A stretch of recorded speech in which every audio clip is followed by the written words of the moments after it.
Hello everyone, this is Modev13 and I'm going to do a quick video on part 2 to the tips for beginners. I've had a few people ask me, they like watched my how to ride a motorcycle video, and then they're like, okay, in the how to ride a motorcycle video I pretty much just teach how to get the bike started and moving without stalling it, but that's all I teach. So I guess there's a bunch of people out there that can now get a bike to move, but then they don't know what to do next. Can you imagine that? All over America, there's like people that just like they can get into first gear and go in a straight line, and then that's it. Then they just stop and go, okay, now I'll go back to YouTube and check to see what I do next. Yeah, I'm not making fun of you, just trying to make a joke. Okay, so you put the bike. I already covered all this. Oh, one thing I forgot to cover in the first video was when you get on and off a bike, it's always on the left-hand side. Put the kickstick down. Always make sure it's down. Make that a habit, because a lot of people when they're new to bikes, they'll just get off the bike and forget to put the kickstand down, and the bike will just tip over. Make sure it's down. Put it down on the kickstand. Get off on the left-hand side. Always the left. A couple of reasons for this. Even if the kickstand's down, you don't want to get off on the right, because if you get off on the right, for example, and your foot catches on the seat, maybe your foot just catches as you're pulling it off, you could pull the bike over. If I catch my foot when getting off this way, if I pull the bike over this way, it's already on the foot stand, so chances are it's less likely to fall over to the left. So that's, and the muffler on all motorcycles is, well, most motorcycles is on the right hand side. Some it's centered. Is on the right hand side, so if you get off on the right hand side, you have a chance of burning your legs. Some pipes get hot enough to burn your legs straight through jeans, so always the left hand side, especially for passengers, because passengers, they got their feet back here and the pipe's down here and they put their leg down, they're really going to get burned. So you should teach your passengers always to get off and on and off from the left. Same as a horse. I don't know why horses don't have mufflers. I don't think, but I don't know, same rule. If you see in movies and stuff, they always get on and off horses from the left too.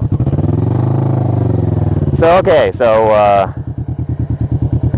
I already taught you how to get the bike moving. Let the clutch out slowly. You feel it move. Give it a bit of gas. Very slow, very slow, very slow, and release. Now the bike's moving. What do? Shifting gears is so easy. It's so easy that in fact you don't even have to use the clutch. I'll show you. Okay, that's first gear. That's second. That's third. That's fourth. That's fifth. That's sixth gear. I'm in top gear right now. Sixth gear. I can't go any higher. Now I'm going to shift back down. For shifting down, I hold the clutch in. Not sure why, but I've heard from a few different sources that shifting up, you can use the clutch if you want, you can not use it if you want, but shifting down, you always have to use the clutch. You can actually like screw up your transmission or something, shifting down without the clutch. It's very bad. I don't know why, but it's passing on what I've learned. Yeah, so I just did 5 gears there without the clutch, but you don't want to do that. I'm just showing you how easy it is. Like, first gear needs a lot of finesse. Second gear, third gear, fourth gear, do what you like. It's not that big of a deal. Let's do that again. I'll show you how. I don't normally not use the clutch, but I do if I'm racing. It's quicker. Okay, so I'm at a complete stop. Get the bike moving a bit. Let the clutch out. I'm moving. Pull the clutch in. Lay off the gas when you pull the clutch in. Shift it up. Go again. So as I pull the clutch in, I also let off the gas. I do it simultaneously. So with one hand I'm pulling the clutch in, and with the other hand I'm turning off the gas and then clicking up with my toe, my left foot. So again, I'm in second gear now probably still. So I'm going to pull in the clutch, turn the gas off, and then click up with my foot. Now I'm in third gear.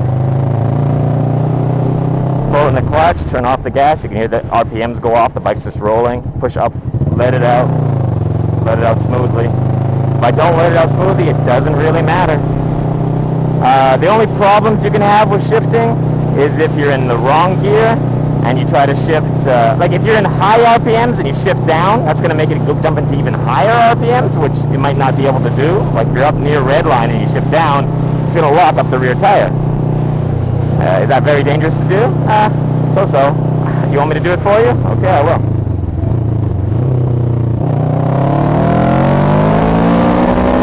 Okay, I'm in high RPMs, I'm near red line, and I'm going to shift down. not bad. What happens sometimes is I didn't lock up the rear. Sometimes it'll like, you'll lock up the rear. How do you do that? Okay, let's try that again. I'll lock up the rear. I'll shift down 2 gears and let the clutch out. There we go. If you heard the back tire went, that's because it locked up. Just like if you lock up the brakes, but I locked it up with the clutch because I shifted down 2 gears when I was already in semi-high RPMs. But was it dangerous? No, the back tire just locked up for like a foot or two, and the back end wobbled a bit. But this is the important thing to remember. You don't want to do that while you're turning. Locking up the rear tire on a turn could be very dangerous. On a straightaway, it's not that big of a deal. So the rule to remember there is never shift down when you're going around a corner, unless you're really, really, really comfortable with the bike. Okay?